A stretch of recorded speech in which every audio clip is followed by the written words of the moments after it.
Vou falar para vocês que essa das mensagens para mim foi mais difícil, porque eu estava tão nervoso, né, preparando a mensagem, eu até compartilhei com a pastora Tânia de manhã.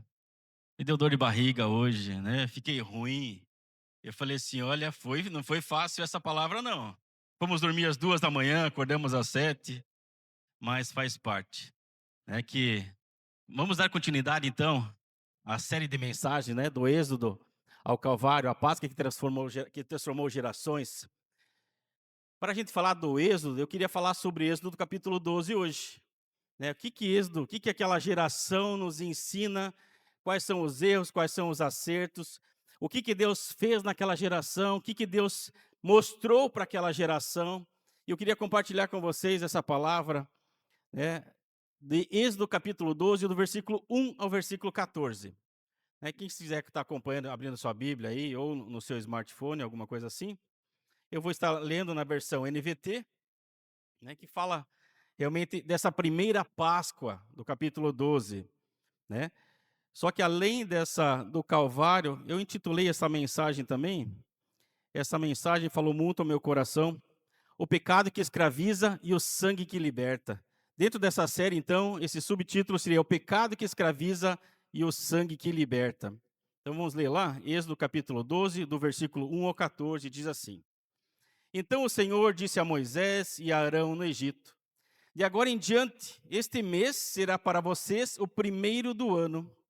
Anunciem a toda a comunidade de Israel que no 10º dia deste mês, cada família escolherá um cordeiro ou um cabrito para fazer um sacrifício, um animal para cada casa. A família que for pequena demais para comer um animal inteiro deverá compartilhá-lo com outra família da vizinhança. O animal será dividido de acordo com o número de pessoas e a quantidade que cada um puder comer. O animal escolhido deverá ser um cordeiro ou um cabrito de um ano, sem defeito algum. Guardem bem o animal escolhido até a tarde do 14º dia do primeiro mês. Nesse dia, toda a comunidade de Israel sacrificará seu cordeiro ou cabrito ao anoitecer. Em seguida, tomarão um pouco de, de sangue e o passarão nos batentes laterais e no alto das portas das casas onde comerem o animal. Nesta noite, assarão a carne no fogo e a comerão acompanhada de folhas verdes amargas e de pão sem fermento. Não comerão a carne crua nem cozida. O animal todo, incluindo a cabeça e as pernas e as vísceras, deverá ser assado no fogo. Não deixem sobras para a manhã seguinte. Queimem o que não for consumido antes do amanhecer. Então, estas são as instruções para quando fizerem a refeição. Estejam vestidos para a viagem, de sandálias nos pés e cajado na mão. Façam a refeição apressadamente, pois é a Páscoa do Senhor. Nesta noite passarei pela terra do Egito e matarei todos os filhos mais velhos e todos os primeiros machos dentre os animais na terra no Egito. Executarei juízo sobre todos os deuses do Egito, pois eu sou o Senhor. Mas o sangue nos batentes e das portas servirá de sinal e marcará as casas onde vocês estão. Quando eu vir o sangue, passarei por sobre aquela casa. E quando eu ferir a terra do Egito, a praga da morte não os tocará. Esse será um dia a ser recordado todo ano, de geração em geração. Vocês o celebrarão como festa especial para o Senhor. Esta é uma lei permanente. Até aqui. Baixe sua cabeça mais uma vez, eu queria orar. Espírito Santo de Deus, a tua palavra foi lida, foi estudada, a revelação que venha do Senhor, Pai, que teu Espírito fale através da minha vida, que não fale o homem, Senhor, mas que a tua palavra seja dita, tudo aquilo que o Senhor quer que nós venhamos a ouvir. Prepara o nosso coração, que ele caia numa terra que a semente possa brotar, frutificar, transformar e fazer tudo aquilo que o Senhor tem para nós essa manhã. Assim nós oramos na palavra de Deus, em nome de Jesus. Amém. Queridos, nessa manhã, eu queria falar um pouquinho o pecado que escraviza e o sangue que liberta. Quando nós falamos do povo do Egito, eles estavam há 430 anos presos, né, escravizados. Mas é engraçado que eu digo porque eu estava lendo minuciosamente a palavra de Deus, E exatamente quando eles completaram 430 anos, no aniversário, digamos assim, da escravidão, eles foram libertos. Isso está em Êxodo capítulo 12, versículo 41. No exato dia que fizeram o aniversário de escravidão, eles foram libertos. Isso nos vê como Deus é um Deus detalhista. Deus é um Deus que se preocupa com os mínimos detalhes da minha vida e da sua vida. E Ele nos mostra isso em Êxodo capítulo 12. Quando ele fala realmente, né, que eles estavam presos, eles estavam escravizados lá no Egito, mas houve a libertação da saída do povo do Egito. Eu queria fazer um paralelo com a nossa igreja hoje, com a igreja do mundo, né? Hoje muitos de nós estamos na igreja, inseridos no contexto da igreja, mas vivendo muitas vezes como escravos dentro da igreja. Mas escravos pela igreja? Não, não pela igreja, mas pelo pecado. Práticas do velho pecado, práticas da velha pessoa que você estava vivendo. Pastor Gusto, no domingo passado, falou sobre o novo nascimento. Quando você nasceu de novo, mas você fica carregando com você a velha pessoa, os velhos hábitos, as velhas atitudes, os velhos pecados. Isso é preciso ser mudado. Isso é como o Egito espiritual, quando as pessoas, o povo de Israel saiu do Egito, mas o Egito não saiu do povo. O Egito estava inserido na mente daquela nação, daquele povo, porque estavam 430 anos escravizados. Quantas coisas aprenderam lá erradas? Quantas coisas fizeram porque eram escravos, eram obrigados a fazer? Só que isso foi inserido na mente do povo. O Egito ele representa um sistema de governo, um sistema de vida, um sistema escravizado pelo pecado. O Egito ele não representa só um local, uma nação, mas ele representa uma sistemática de pecado, de vida de escravo. Quando você é escravo, qual é o teu desejo? Qual é aquilo que você planejou, você consegue fazer? Não. Você está sendo obrigado a ser escravo. Você não é escravo voluntariamente. Mas esse sistema te escraviza, esse sistema deixa você ali da forma que você está sendo obrigado a fazer as coisas. Isso se tornou um hábito muito forte naquele povo de Israel. Eu não vou citar todo o contexto das 10 pragas, eu vou me ater mais à última praga e a Páscoa, que então é a saída, é quando o povo come a Páscoa e sai, ele é liberto. Só para nós entendermos um pouquinho como Deus ele agiu no povo e como o povo agiu do Êxodo até a nova Páscoa, no Novo Testamento e até os dias atuais. Qual é a semelhança do Êxodo, qual é a semelhança da Páscoa do Novo Testamento e qual é a semelhança dos dias atuais? O que nós estamos fazendo que muitas vezes nos aproxima da escravidão lá do Egito? No primeiro ponto, queria colocar para nós que assim, Deus não negocia com o passado. No versículo 1 e 2, Deus muda o calendário. No versículo 2, ele fala exatamente que realmente a partir desse mês, a partir desse dia, eu estarei mudando a vida de vocês. Ali diz assim, ó, que este mês seja para vós o princípio dos meses, será o primeiro mês do ano. Deus não estava só mudando a escravidão, estava mudando o ano, fazendo com que o povo vivesse uma nova vida, um novo calendário, uma nova estação. Não vivendo mais uma vida de escravo. Veja, Deus mudou o calendário para que realmente o povo entendesse que é uma mudança de vida. Não mais escravos, nós cantamos, não vivemos mais não vivemos como escravos do medo. Nós cantamos isso e muitas vezes vivemos escravizados pelo medo. Vivemos escravizados porque nós estamos em pecado.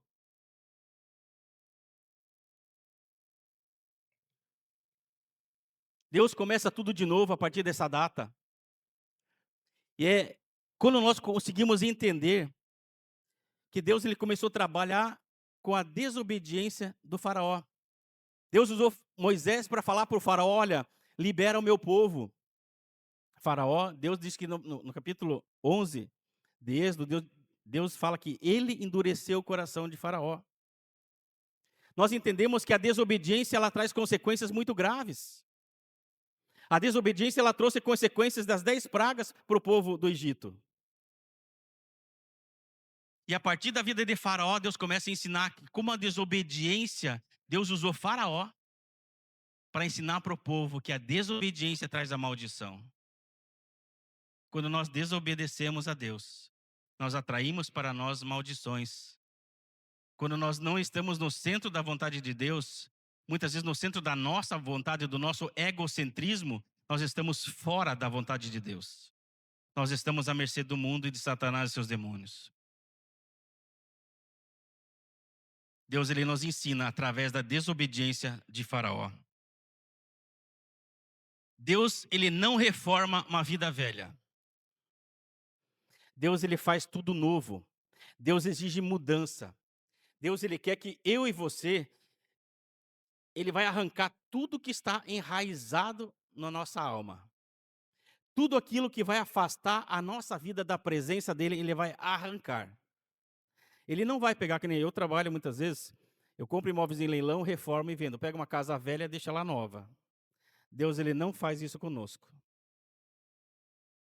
Ele arranca o pecado. Assim nos diz como o povo foi expulso do Egito. O Egito depois não queria mais o povo de Deus naquele lugar. Eles expulsaram o povo de Deus daquele lugar. E Deus age da mesma forma na nossa vida. Deus arranca tudo que atrapalha a nossa mudança interior. Deus não deixa nada. Ele quer tudo novo. Ele quer uma vida regenerada. Ele quer uma vida transformada. Ele quer uma vida que dependente dele. Quem insiste no passado rejeita o novo de Deus. Quando nós vivemos no passado, somente no passado, com as práticas do passado, com as atitudes do passado, nós estamos rejeitando aquilo que Deus quer fazer na nossa vida. Quer fazer algo novo. Quer transformar os teus pensamentos antigos em pensamentos novos. Nós falamos muito em metanoia, já foi pregado muito sobre isso, que é a transformação da mente, a renovação da nossa mente. Não há como viver o novo com os hábitos antigos. Não adianta você construir uma casa nova, moderna, linda e colocar os móveis velhos lá dentro. Nós precisamos deixar o novo de Deus agir no nosso interior.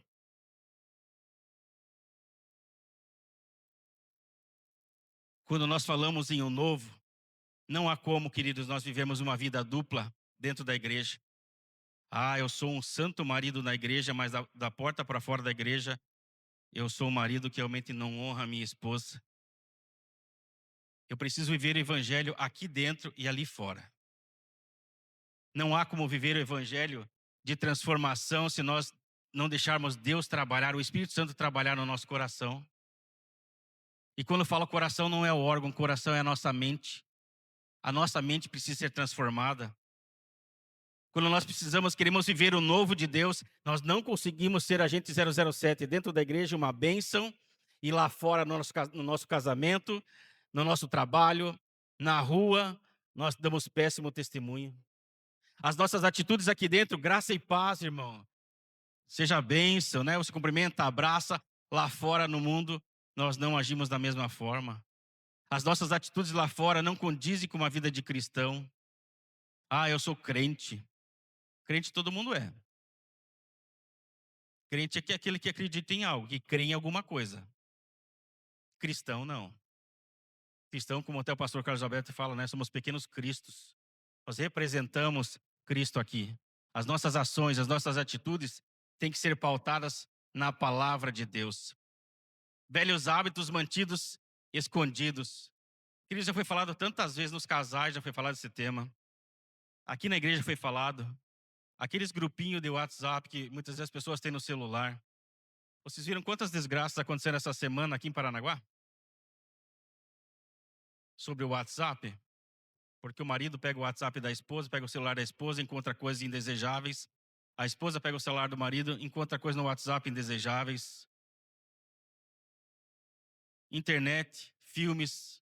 Quando você está sozinho em casa, no seu secreto, o que você assiste, o que você vê? O que você está alimentando na sua mente? Fala assim, muitas pessoas justificam, mas a carne é fraca. O que você alimenta? A carne ou o espírito? Eu falo muito na célula, existem três palavrinhas mágicas, BOJ, Bíblia, oração e jejum. Se eu alimento o meu espírito com a Bíblia, que é a palavra de Deus, que eu entendo que é a palavra de Deus, ela não contém, ela é a própria palavra de Deus. Se eu tenho um relacionamento de intimidade através da oração, se eu quero matar a minha carne, o jejum não é para eu deixar de comer, senão eu seria magro. O jejum é para que realmente eu mate a minha carne, o meu desejo próprio, para que realmente meu espírito, se conecte ao Espírito Santo de Deus. Não há como eu me conectar com o Espírito Santo de Deus se a minha carne está forte. Eu preciso matar a minha carne. Eu preciso que a minha carne esteja enfraquecida para que o meu espírito esteja abastecido com a palavra de Deus. Guardei a minha palavra no meu coração para não pecar contra ti, já diz o salmista. Nós precisamos abastecer a nossa vida, o nosso coração, com aquilo que realmente nos traz esperança, com a palavra de Deus, independente da circunstância do deserto que você está vivendo. Esses velhos hábitos não cabem em nós mais. Nós precisamos deixar o pecado para trás. O que ficou no Egito, lá eles não tinham WhatsApp, mas tinham o pecado, tinham a murmuração. Isso é coisa que não cabe a nós mais. Isso é difícil parar de murmurar. Eu falo pela minha vida. Eu luto muito quanto a isso. Eu oro a Deus todos os dias, Senhor, não me deixa murmurar. Não me deixa reclamar da situação. Está difícil, vai para o joelho. Se está difícil, fala com quem pode resolver. Ainda vou te dar uma dica. Não é o teu líder de célula que vai resolver, ele pode te escutar. Não é o pastor que vai resolver, ele vai te escutar. Mas quem vai resolver o teu deserto? Existem só duas pessoas que podem te ajudar. Você e Deus. Só essas. Vai para o teu secreto. Vai para o teu quarto. Tranca a porta. Se ajoelha na frente da cama e fala com quem pode resolver. Ele vai te ajudar a acabar com esses hábitos escondidos. Não adianta nós termos uma aparência no domingo de crentes, De cristãos. Usando boas roupas. Falando palavras bonitas. Querendo orar coisas. Qual é a oração que Deus gosta? A oração da criança. Porque ela é sincera, é transparente, ela é verdadeira. Eu já vi uma criança orar, Senhor, eu vou ter que comer esse feijão, mas eu não gosto de feijão. É assim mesmo, ela é sincera. A oração da criança alcança o trono de Deus, alcança aos pés de Cristo, porque é uma oração sincera. Eu e você precisamos ser sinceros, transparentes diante do Senhor. Não adianta eu falar algo para o Senhor conhece o meu coração. Ainda que a palavra seja formada na minha boca, antes da palavra ser formada na minha boca, o Senhor já conhece. Ali em Salmos. Antes do meu pensamento vir à minha mente, o Senhor também já conhece. Não adianta eu viver aqui na igreja bonitinho e estar no mundo com palavras, ações e atitudes diferentes daquilo que eu tenho aprendido, daquilo que eu tenho visto na palavra de Deus. O terceiro ponto é pecado tem preço. Nessa Páscoa do Antigo Testamento, ela também teve um preço. Eu quero fazer um paralelo, um comparativo da Páscoa do Antigo Testamento, desse Êxodo 12, com a Páscoa do Novo Testamento. Tem 3 elementos nessa Páscoa que falam ali, que estão ali, que é o cordeiro, o sangue e a morte. Já na Páscoa do Novo Testamento, nós temos o cordeiro, o sangue, a morte e a cruz. Aqui não teve a cruz. O cordeiro aqui, realmente era um cordeiro, era um animal. Macho, imaculado, até 1 ano. Esse era o cordeiro. E era um por família. E a palavra diz ali do versículo 3 ao versículo 3, do versículo 3 ao versículo 6, explicando que se juntasse 2 famílias, era para comer era só para pegar o necessário, para não ter sobras. E se tivesse sobras, era para ser queimado antes do amanhecer. Isso era condição. Mas ali na Páscoa do Antigo Testamento, um cordeiro também teve que morrer. Que era esse um por família. E esse sangue, o que foi feito com o sangue? Passado nos umbrais das portas. Esse sangue é uma marca nessa casa, nessa família. Um cordeiro por família, Velho Testamento, sem defeito. No Novo Testamento, um único, um único cordeiro para toda a humanidade. Queridos, muitas vezes nós temos dificuldade de entender um versículo que é a base de toda a Bíblia. Qual é? João 3:16. Porque Deus amou o mundo. O mundo, todos, certo? Vamos lá, vamos analisar esse versículo. Porque Deus amou o mundo, então amou toda a humanidade. De tal maneira que deu seu Filho unigênito, para que todo aquele, condição, para que todo aquele que nele crer, são todos? Não, não são todos. Somente aquele que nele crê. Não pereça, mas tenha vida eterna. O cordeiro do Antigo Testamento, ele era um por família, mas que o sangue fosse colocado nos umbrais.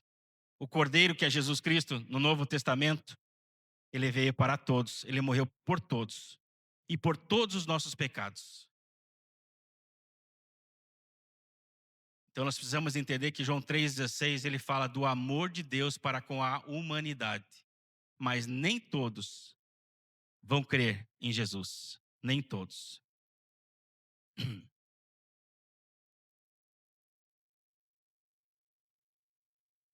Nós precisamos entender também, queridos, que o pecado que nós tratamos muitas vezes como pecados pequenos, né? Pecado não tem tamanho, eu quero dizer para você. Ah, esse é um pecadinho, esse é um pecadão. Quando você era criança, se você pegasse uma bala, se você roubasse uma bala, é roubo. Se você roubar uma bala e roubar um banco, qual é a diferença? Os dois são roubos, não são? As consequências são iguais? Não, as consequências são diferentes. Mas nós não podemos classificar pecado como pequeno. Porque esse pecado, eu vou falar para você uma coisa que talvez você comece a refletir. Esse pecado custou a vida de alguém. Se você acha que é pecado pequeno, mesmo o pecado que você considera pequeno, custou a vida de alguém. E quando nós pensamos em pecado, é porque Jesus já levou sobre si. Eu não tenho que ter pecado de estimação e orgulho em estar pecando. Quando nós estamos brincando com o pecado, nós estamos brincando com alguém que morreu. É muito sério isso. Quando nós estamos brincando com o pecado, nós estamos brincando com o sacrifício de Jesus, que é por mim e por você. Pecados que nós consideramos muitas vezes pequenos, mentiras constantes. A pessoa não consegue deixar de mentir. Ela vive numa mentira, a mentira é uma constância na sua vida. Mas é uma mentirinha, não faz mal a ninguém. Será? Essa mentirinha custou a vida de alguém. Quando nós pegarmos um pouquinho mais pesado, falamos sobre pornografia, sobre imoralidades. Quando aquilo que muitas vezes está no seu celular, está na sua vida, está na sua mente. Quando nós estudamos um pouquinho da psicologia, nós sabemos que a nossa mente, ela capta muitas visões. Aquilo que você assiste como filme, aquilo que você assiste como seriado, o jornal que você assiste, a nossa mente, ela capta tudo. Já diz, né, o ditado, que os olhos é o coração da nossa alma. Tudo que nós assistimos, tudo que nós vemos, nós gravamos.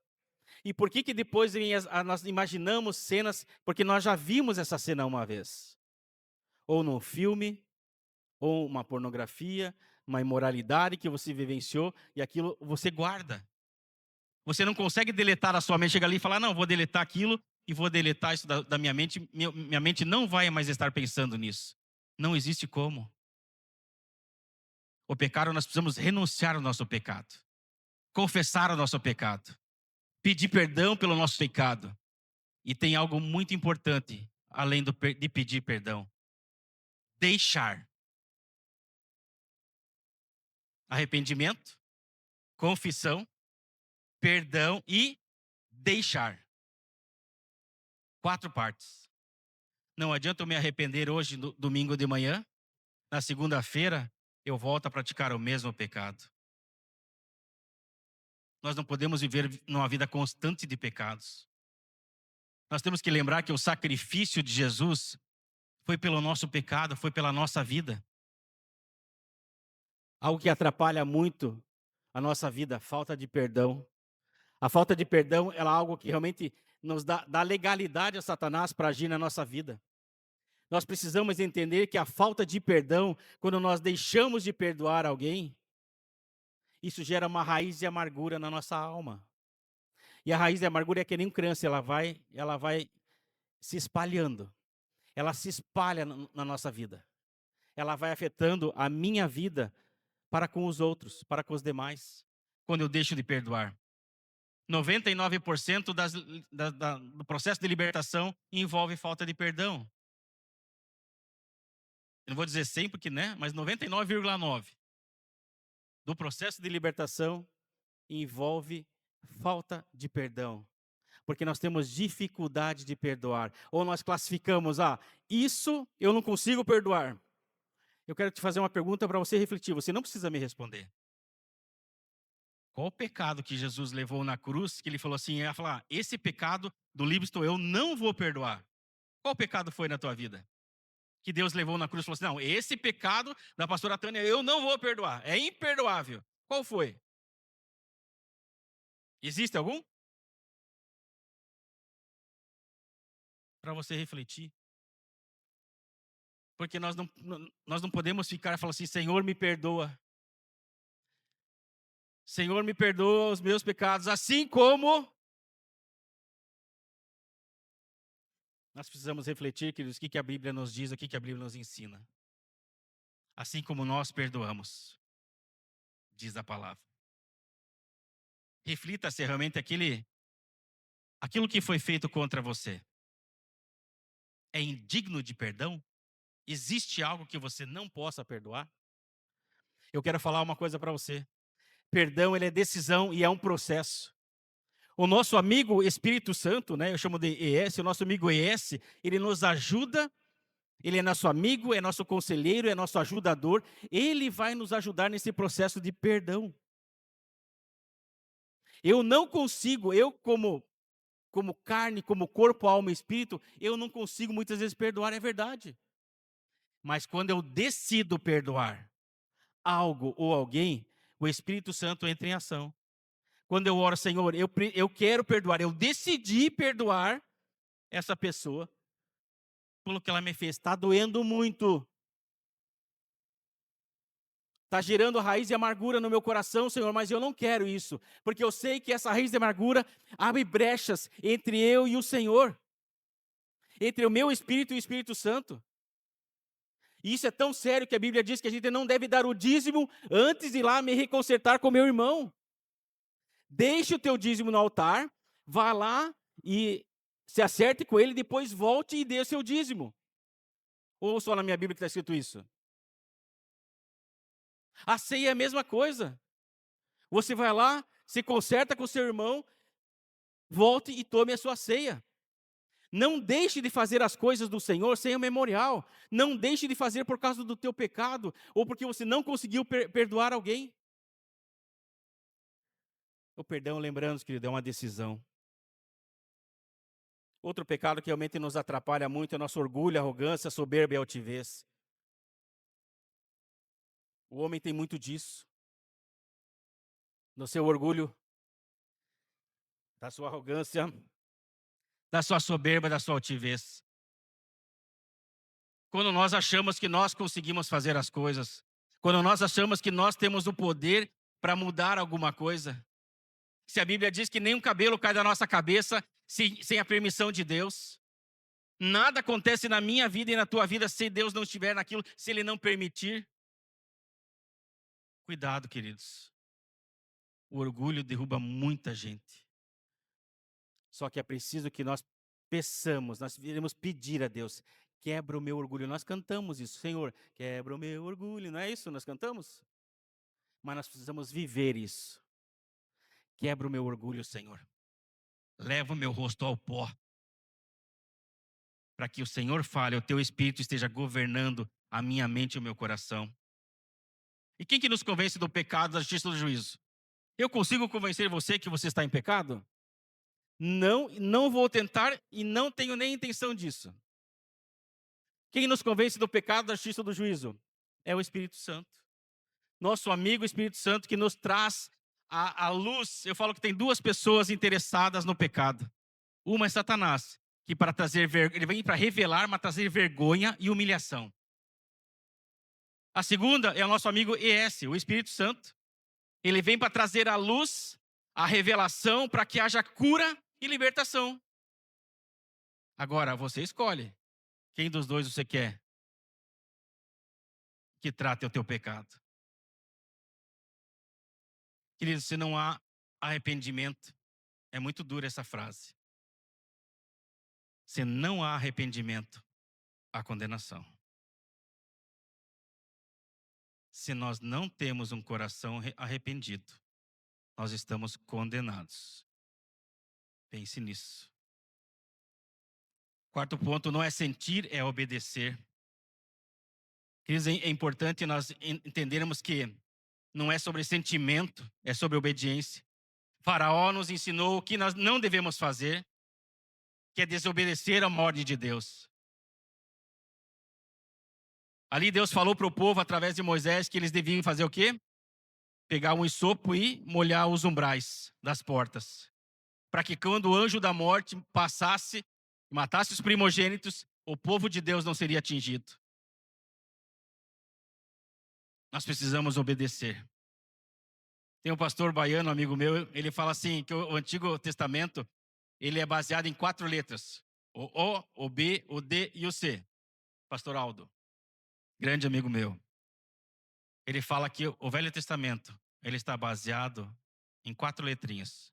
O, P, D, C. E nós precisamos obedecer o que Deus fala para nós. A obediência leva à bênção. E a desobediência atrai a maldição. Quando nós estamos debaixo da mão de Deus e nós estamos no centro da mão dele, obedecendo, nós estamos sob proteção. O que era o sangue significava aqui? Proteção. Mas precisavam obedecer, porque quando o espírito da morte passasse, a casa não seria atingida. Nem os seus primogênitos, nem o seu gado, nem os seus pertences, nem os seus bens. Nada seria atingido, porque a proteção estava como simbologia através do sangue do Cordeiro. Se nós trouxermos para o Novo Testamento, através da morte de Jesus, o que o sangue significa para nós? Proteção. O sangue de Jesus para nós é proteção. Muitas vezes nós oramos, Senhor, derrama uma gota do teu sangue da cabeça até a planta dos nossos pés. É proteção. E nós precisamos estar protegidos, porque quando nós entendemos o novo nascimento que foi pregado domingo à noite passado, nós nascemos de novo, nós temos um novo coração agora, um coração de carne, não mais um coração de pedra. Nós temos uma vida transformada, regenerada em Cristo Jesus. Nós estamos protegidos pelo sangue do Cordeiro. O inimigo não nos toca. Ele não tem autoridade de tocar na tua vida, porque ele sabe que você está revestido pelo sangue. O sangue é proteção, o sangue é cuidado. Satanás, ele não tem o direito de te tocar, ele não pode te tocar. Porque você está lavado pelo sangue de Jesus. Nós acabamos de cantar alguns cânticos muito profundos. Nós falamos da santidade de Deus. Levantamos as mãos, né? Nos prostramos, cantamos, levantamos as mãos, choramos. A lágrima muitas vezes corre. Mas nós precisamos, além disso, ter obediência naquilo que Deus fala. Nós não somos movidos por emoção. O evangelho, ele é razão. Se algo me faz chorar e não me gera transformação, de nada vale a lágrima que escorreu. Quando nós, diante de Deus aqui, nós choramos, porque reconhecemos que nós estamos vivendo em pecado. Nós precisamos deixar que o Espírito Santo gere em nós uma transformação, uma renovação, algo que precisa ser mudado, precisa ser alterado na minha vida e na sua vida. Não é sentimentos, querido, é obediência. A emoção não substitui a transformação. Transformação gera mudança de vida, transformação gera mudança de atitudes. Cultos, os nossos cultos precisam ser de mudança, de transformação na nossa alma, no nosso coração. Eu não posso entrar aqui e sair da mesma forma. Tem que girar mudança de vida. A palavra ouvida e não praticada são somente palavras. Agora, quando eu ouço a palavra de Deus, quando eu tomo posse da palavra de Deus e quando eu ponho ela em prática, vai gerar na minha vida transformação. O pastor Gus falou muito bem domingo à noite sobre o novo nascimento. Eu preciso ter certeza que eu nasci de novo. Os frutos que eu gero, eles são gerados através do novo nascimento. Não adianta você plantar um pé de figo e querer colher laranja. Não adianta. Se você plantar figo, vai nascer figo. Se você plantar erva daninha, vai nascer erva daninha. Se você semear No reino de Deus, o Espírito Santo vai regar, vai fazer você florescer e vai fazer você frutificar. Nós não podemos mais ter uma consciência cauterizada, vindo nos cultos, que nem as pessoas falam, né? Eu vou assistir um culto. Não, querido, você não vai assistir um culto. Você vai prestar um culto com reverência ao nosso Senhor.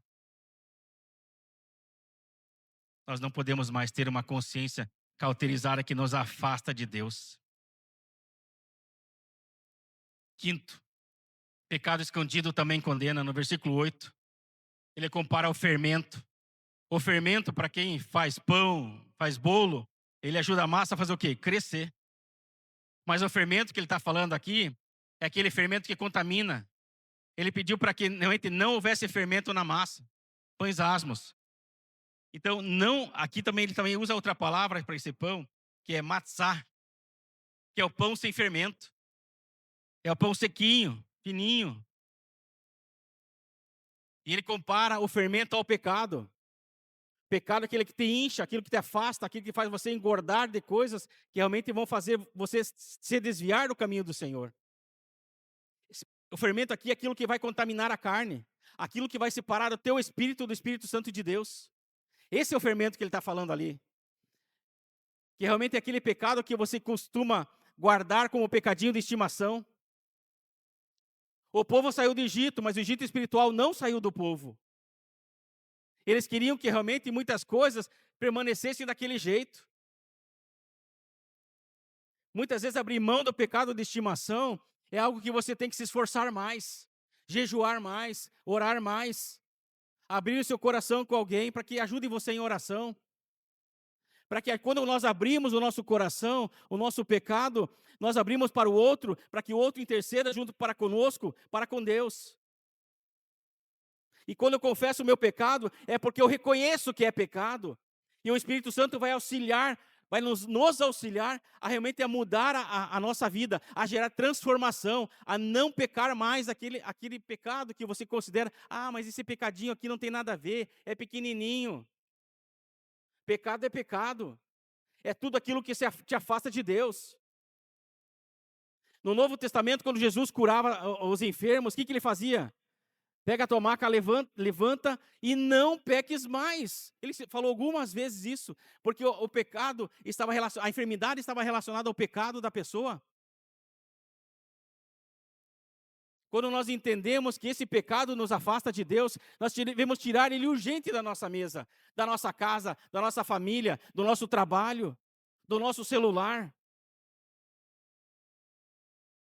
O meu celular, minha esposa sabe a senha, as minhas crianças sabem, minhas crianças, né? Uma tem 20, eu tenho 14, 13, 19, 13. Eles sabem a senha do meu celular. Meu notebook não tem senha. Porque eu aprendi que quando eu não tenho medo daquilo que está aqui no meu computador, quando eu não tenho medo que está no meu celular, quando eu não tenho medo do que realmente está na minha vida, a minha vida tem que ser um livro aberto. Porque se eu tenho algo no meu celular que pode gerar medo, quantos vídeos na internet você vê de casais que muitas vezes a esposa pega o celular do marido, o cara sai correndo, inventa alguma coisa para tomar o celular de volta? Medo, pecado. Pecado oculto é aquilo que afasta a minha vida e a tua vida da presença de Deus. Deus, ele não aceita pecado de estimação. Ele não quer que o Egito espiritual esteja na sua vida. Você já foi liberto lá atrás. Lá no Velho Testamento você foi liberto. No Novo Testamento vem Jesus e faz toda a obra da cruz para que você tivesse o que? Liberdade. Você não viva mais à mercê do pecado. Você não seja escravo do pecado. No Egito eles eram escravos lá fisicamente. No deserto mostrou o emocionalmente que eles eram escravos também, porque a mente deles era escrava. Quando Jesus vem no Novo Testamento, ele é para te libertar de todas as coisas, de todo o pecado. Por isso que ele levou sobre ele o pecado. Ele se tornou maldito no meu lugar e no teu lugar. Ele não quer você mais escravo do pecado, escravo do medo. Ele quer você livre. Você vai viver uma plenitude da vida em Deus. Não vivendo uma vida medíocre, muitas vezes como nós vivemos. Deus tem o melhor para mim e para você, mas eu falo para você e para mim, viva a plenitude, viva uma vida livre. Como nós cantamos, livre estou, ou, né? Até o pessoal olha para mim quando canta essa música. Porque nós vivemos uma vida livre em Deus, não há mais condenação. Aquele que te acusava, ele não pode te acusar mais, porque o pecado, ele foi crucificado com Cristo. E quando Jesus ressuscitou, a vida agora é uma nova vida, mas agora sem pecado. Não pode mais haver prazer e nem orgulho de você pecar.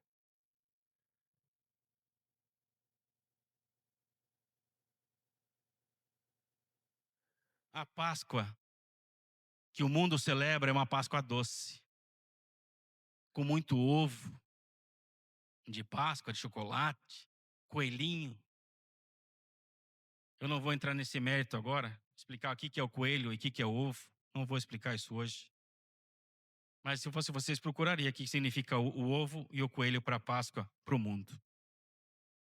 A nossa Páscoa tem que ser lembrada pela morte e morte do meu pecado e pela ressurreição em Cristo Jesus para uma nova vida.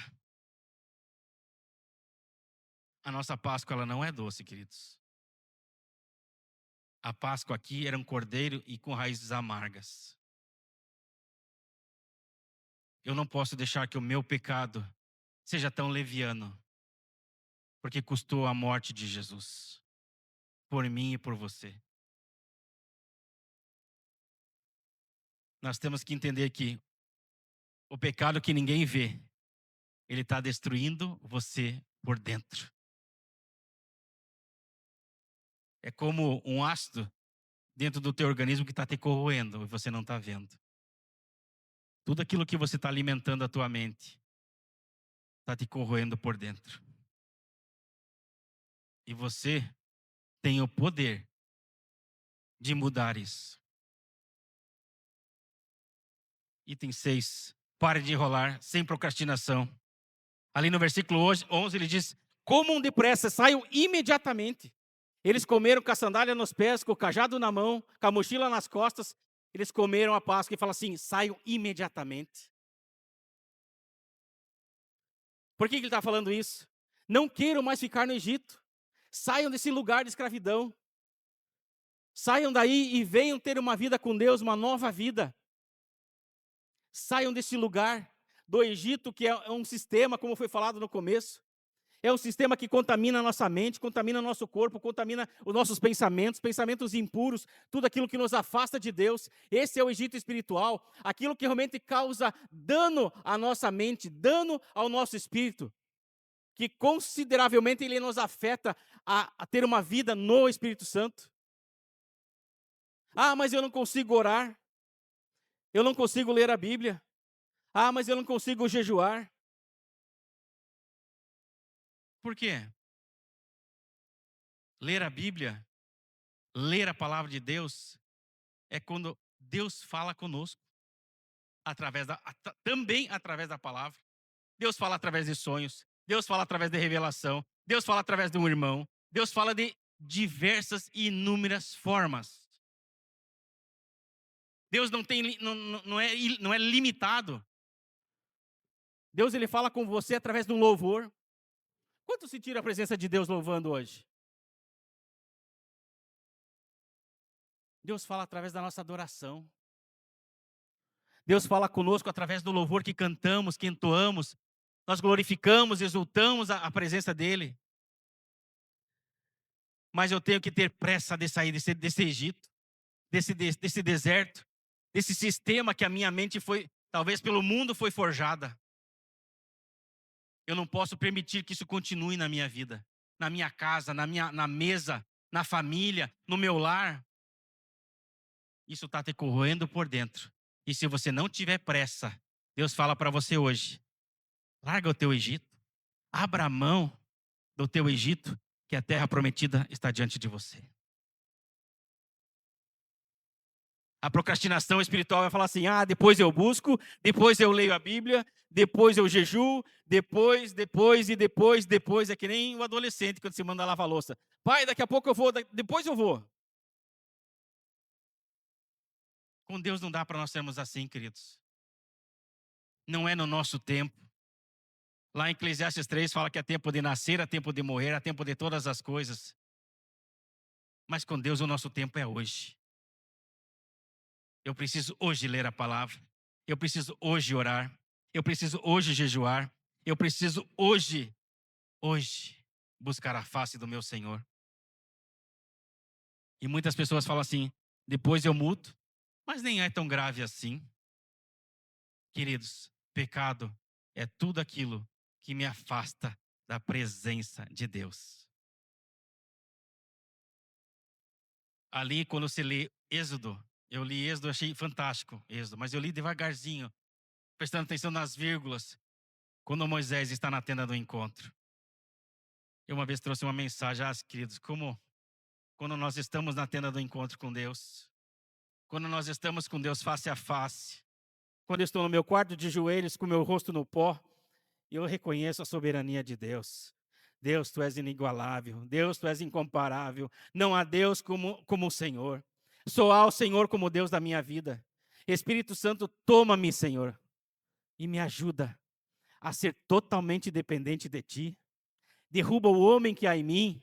Derruba todo o meu orgulho, derruba toda a minha soberba, derruba toda a minha altivez. E me faz, Senhor, tão perto, mas que o meu rosto esteja prostrado diante da Tua presença.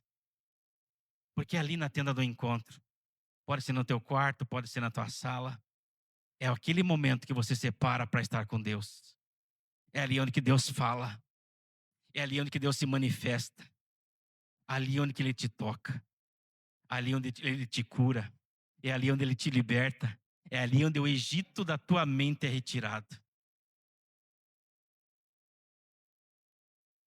Sétimo ponto, Deus julga assim. Estamos acabando, queridos. Mas é cedo ainda. Deus julga assim. Versículo 12 e 13. Houve morto no Egito.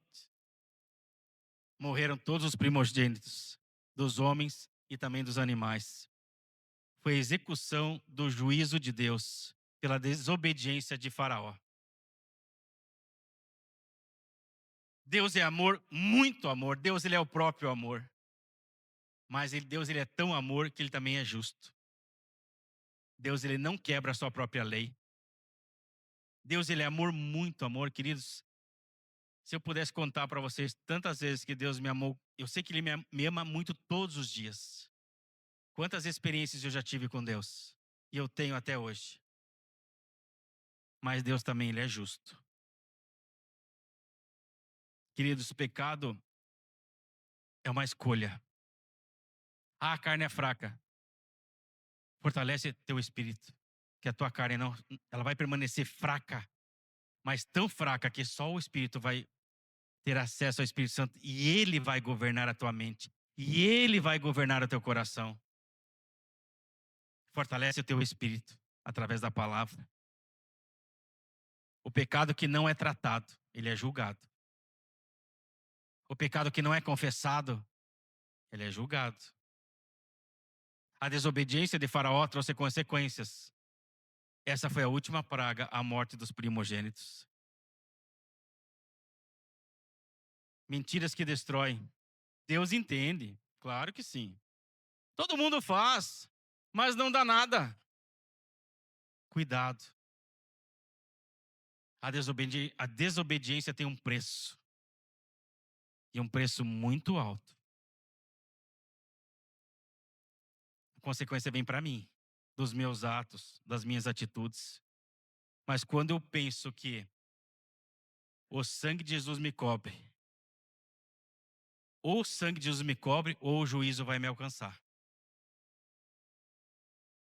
É duro, né?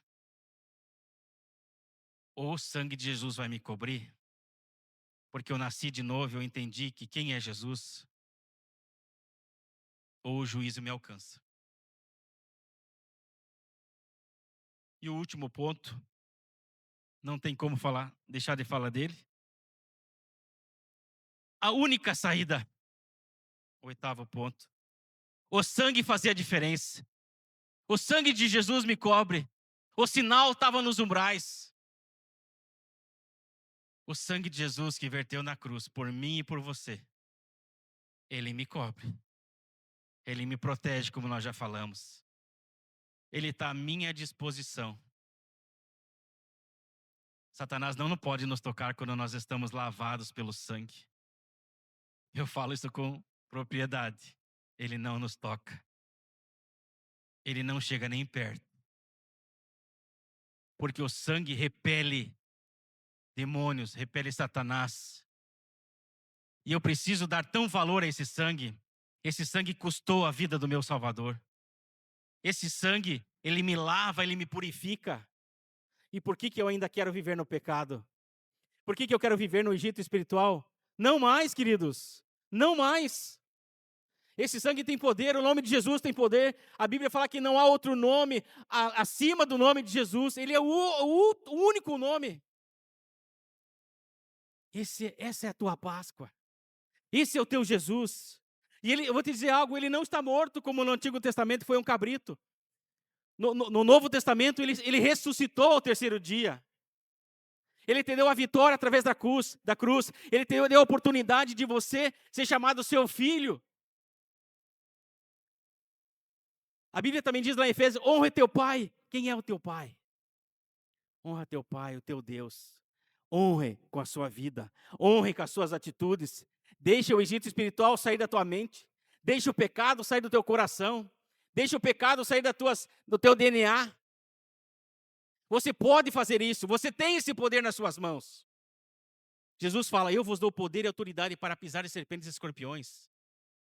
Nós precisamos conhecer a palavra. Tomar posse dessa palavra. E saber que essa palavra faz total diferença na minha vida. Quando eu conheço esse Deus. Quando eu aprendo a amar esse Deus. Quando eu escolho não pecar. Pecado, queridos, lembrando, é uma escolha. É uma escolha. Pode subir, Dani, pode subir, louvor. Pecado é uma escolha. Mas, queridos, eu quero te dar uma notícia.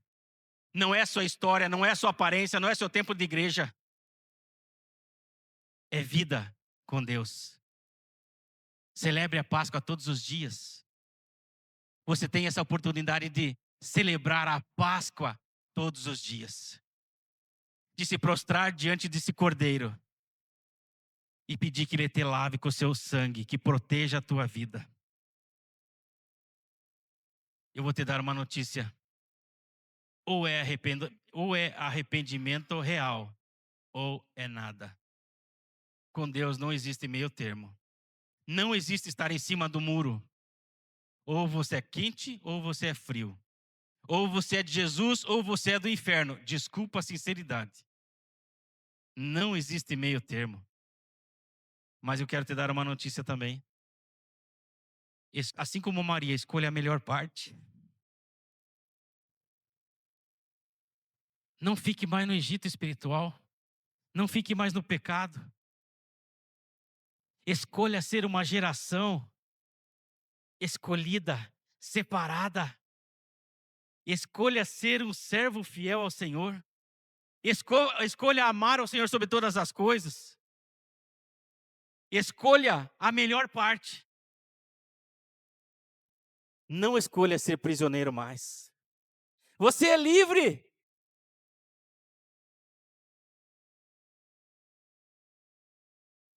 A cruz te trouxe liberdade. Não queira viver mais aprisionado ao pecado. A cruz te trouxe liberdade, liberdade em Cristo Jesus.